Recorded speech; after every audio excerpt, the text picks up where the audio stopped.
A gente não chegou nem na metade do ano e eu acho que eu já tenho o pior filme de 2024, que é Jade, da Netflix. Porque, meu amigo, que coisa horripilante. Eu não sei qual foi a última vez que eu assisti um filme e tive essa sensação tão ruim depois que eu acabei. Pela primeira vez, eu tive vontade de assistir o filme em 1.5, que é aquela velocidade maior que a Netflix disponibiliza, né? Eu ainda não fiz isso, nem mesmo com Jade, por mais que ele merecesse. E tá, antes de começar, eu acho importante deixar muito claro uma coisa. Eu até tava com uma certa expectativa sobre esse filme. Não deveria estar? Não deveria, até porque também a própria Netflix não fez uma grande propaganda, nem me prometeu muita coisa. Mas assim que eu vi que no elenco tinha o Mickey Rourke, que eu gosto muito dele, apesar dele ter feito trabalhos bem duvidosos, mas por exemplo, em O Lutador, ele tá muito bem, é um filme que eu gosto demais, e ele tem uma capacidade de atuação muito boa, dá pra ver ali, se for bem dirigido, se entregar um texto dele bem legal, enfim, ele consegue desenvolver. E também tem o Mark Dacascos, que eu gosto muito dele, principalmente na questão da ação em si. Se você não sabe e não tá ligando o nome com a pessoa, ele é o japonesinho que deu uma porrada no John Wick em John Wick 3. Eu gosto dele, da forma com que ele luta, ele é muito bom lutando, ele tem uma pegada meio cômica também, e isso poderia dar uma coisa muito massa pra esse filme. E eles dois juntos, depois que eu terminei de ver, eu fiquei com aquela sensação de que, meu Deus do céu, que coisa mal aproveitada. O Mickey Rourke tá completamente canastrão, ele não entrega nada aqui, o texto dele é horrível, a atuação dele tá ridícula, tá tudo muito, sabe aqueles vilões que você tem naquele filme dos anos 80 que tem uma pegada meio canastrona, porque essa é a proposta? Bem forçadão mesmo, é que eu não tô lembrando aqui de algum exemplo disso, mas enfim, o que eu quero dizer é que é um filme que é tosco e parece que foi feito tosco de propósito, que eu acredito que não seja o caso aqui. E sobre a potencialidade desperdiçada do Mark Dacascos, ele não luta, pô. Ele tem uma cena de luta, pra não dizer que ele não luta, tem uma cena que coreografia até tá boa, e assim, ele entrega porque ele é muito bom, quem viu John Wick 3 sabe do que eu tô dizendo, mas ele é muito subaproveitado, ele não tem um grande papel de relevância aqui, eu sinceramente não sei o que eles dois estão fazendo nesse filme, e assim, bate tristeza, sabe? Você vê duas pessoas que têm potencial de fazer coisas tão interessantes se perdendo nesse filme aqui. A Shaina West, que é a protagonista, ela até tem um certo carisma, ela até tenta, ela tem uma boa fisicalidade, nas horas que tem as porradas que o filme precisa entregar uma ação, ela até que tenta, em alguns momentos até consegue, mas ela se perde completamente quando o filme coloca R$1 a mais de dramaticidade. Quando ela precisa entregar qualquer coisa no diálogo dela, fica tudo muito plástico, fica tudo muito falso. Isso aqui não é dela, dá pra ver que é o roteiro. E falando em roteiro, o James Benford, eu acho que é assim que se pronuncia o nome dele, é aquele típico exemplo de que se você tá seguindo a onda que tá dando certo, nem sempre vai dar certo. Por que eu tô dizendo isso? Porque ele é quem dirige esse filme e ele também é quem roteirizou, foi ele que escreveu essa história, e ele é daquela leva de dublês que se aventuram numa direção. Embora a gente tenha exemplos muito bons, como por exemplo o Chad Stahelski, né, que foi um dos criadores do John Wick e que levou com ele essa fama de que dublês podem sim ser bons diretores, podem ocupar esse espaço de criação e não apenas de execução por detrás das cortinas, praticamente. Não é porque esse movimento deu certo, muito certo em alguns aspectos, que todo dublê que se aventurar por aí vai dar certo também. E o James Benford é um excelente exemplo do completo oposto, de como isso também pode ser um desastre. Porque, meu amigo, o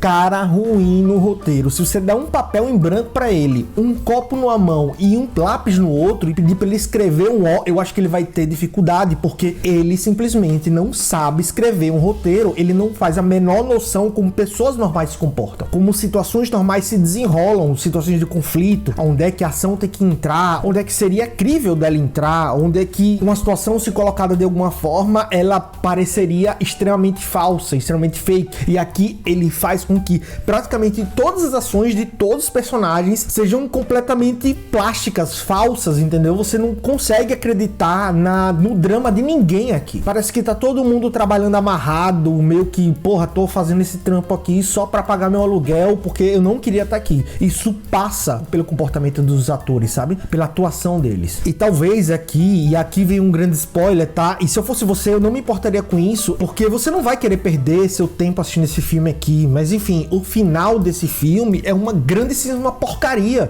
Ele tenta dar uma reviravolta, ele tenta fazer algo, eu não sei nem se eu poderia chamar de surpreendente, porque tem uma personagem aqui que tá grávida, que é a cunhada, né, dessa Jade, e ele tenta dar um papel completamente novo, uma pegada nova pra ela, no final que você fica, meu Deus do céu, nem nos alucinógenos mais loucos que eu já consumi na minha vida, eu teria uma ideia torta dessa. Mas assim, pra você ter noção do que eu tô falando, eu preciso dar um pano de fundo pra você, fazer uma contextualização. O que é essa história aqui? Quem é Jade? Jade é uma menina que ela foi criada nas ruas, junto com o irmão dela, e que acabou se envolvendo na criminalidade. Um dia, tava trocando tiro com os bandidos lá, e ela acabou matando o irmão sem querer. E isso acabou assombrando ela, né? Quando a gente começa a assistir o filme, todo esse pano, todo esse passado já aconteceu. E aí, então, um dia, um dos caras que trabalha no mesmo grupo dela entrega um HD, diz que escondeu na bolsa dela e disse, olha, você tem que fugir com esse HD porque eu estou sendo perseguido. E o filme é basicamente isso, ela fugindo de uns caras maus que estão atrás desse HD, ela não sabe o que tem, na verdade a gente nunca sabe porque o filme nunca entrega o que tem aquele HD, só diz que é coisa sobre pessoas importantes, e ela fica o tempo todo fugindo pra tentar esconder esse HD, e parece que todo mundo sabe, todo mundo que se interessa por ele, tanto o grupo dela, quanto o grupo dos bandidos que são contra ela, quanto a polícia que também acaba aparecendo depois, e você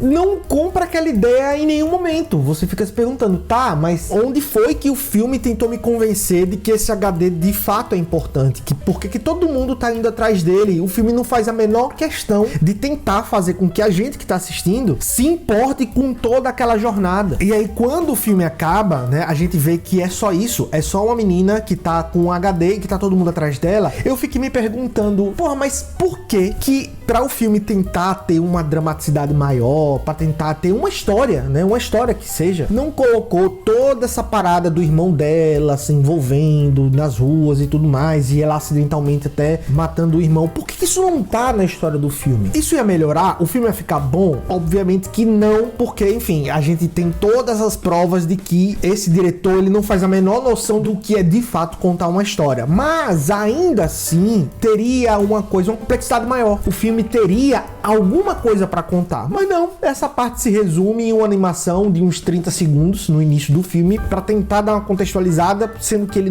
acaba não contextualizando em nada, porque o filme simplesmente cita isso em momentos jogados. E o mais interessante, né, pra dar aquela noção de que mostra que esse caba que escreveu não tem a menor aptidão pra fazer um filme, pra estar à frente da criação de um filme, é que tem personagens que aparecem, por exemplo, o do Mark Damascus, ele é simplesmente jogado do nada, assim, ó, sem contexto nenhum. Ele aparece, a menina olha pra ele e diz assim, ah, foi você que criou, e eu me lembro quando você me criou, e o que você quer agora? Meu Deus, qual é o sentido desse cara entrar e ajudar essa menina? É sério, eu realmente não sei como é que isso foi aprovado, como é que a galera injetou dinheiro pra fazer essa porcaria aqui, porque nem pessoas, pô, que estão numa faculdade aprendendo o que é um roteiro, como é que se escreve, o que é que constrói uma boa história, no seu primeiro período consegue fazer algo tão incompetente como é Jade, que tá na Netflix. E aí sim, eu até acabei me perdendo aqui de tão revoltado que eu tô de ter perdido meu tempo, é que a reviravolta que tem com essa cunhada dele, né, que era a mulher do irmão, que a Jade acabou matando e que supostamente tá grávida, ela no final se mostra que não tá grávida coisíssima nenhuma e que acabou pegando o DVD que Jade entregou pra ela, simplesmente porque confiava, e aí mostra que na verdade a menina, ela tá trabalhando com o bandidão lá, com o personagem do Mickey Rourke. E nesse momento mostra ela tirando a barriga falsa e se beijando com outra menina que tem nada a ver com a outra mulher, que você fica, meu Deus do céu, isso é pra causar impacto? Não é possível que isso seja pra causar impacto. E mostra a Jade olhando por detrás de uma árvore, a cena acontecendo, ela se beijando, e a cara dela, meu Deus, eu não acredito que confiei, e simplesmente o filme pula e corta pra Jade entregando o HD pra o carequinha lá, o Mark Damascus, que criou ela, sendo que, tipo, por que ela disse que confiou, que ela abraçou e tudo mais, e que na verdade não confiou em nada? Não tem, entendeu? O próprio roteiro, ele não segue o argumento que ele mesmo tá construindo. É uma bagunça completa. E aí você pode até pensar, porra, então deve ser aquele filme que é ruim, tão ruim, que ele acaba dando a volta e ele acaba sendo bom de ser tão ruim. Porque pelo menos é engraçado, pelo menos é massa pra gente assistir assim na fuleiragem, na brodagem. E nem isso, velho. O filme, ele só vai lhe deixar triste. Então se você tá dando play já, esperando que ele seja tão ruim que ele vai lhe entreter de alguma forma, velho, eu sinto lhe dizer que você só vai perder seu tempo, você só vai se frustrar, porque, meu Deus do céu, é o exemplo de que tem gente que consegue juntar dinheiro só na enrolação, só no gogó, porque ele deve ter prometido aqui alguma coisa pra galera ter acreditado nesse projeto. Não sei se foi pelos atores que acabaram topando, que deviam também estar desesperados, coitados, porque pra topar um projeto desse aqui, eles minimamente não leram esse roteiro. Mas enfim, vale a pena ver esse filme? De jeito nenhum. Nem nos seus dias mais tristes, porque não serve pra você rir, nem nos seus dias mais felizes, porque vai lhe deixar triste. Siga meu conselho, porque qualquer outra coisa que você vá assistir na Netflix, eu tenho certeza absoluta que vai ser melhor do que esse filme aqui. Agora eu vou deixar outro vídeo, caso você queira continuar comigo. E no mais, eu espero que você tenha uma semana maravilhosa e tchau!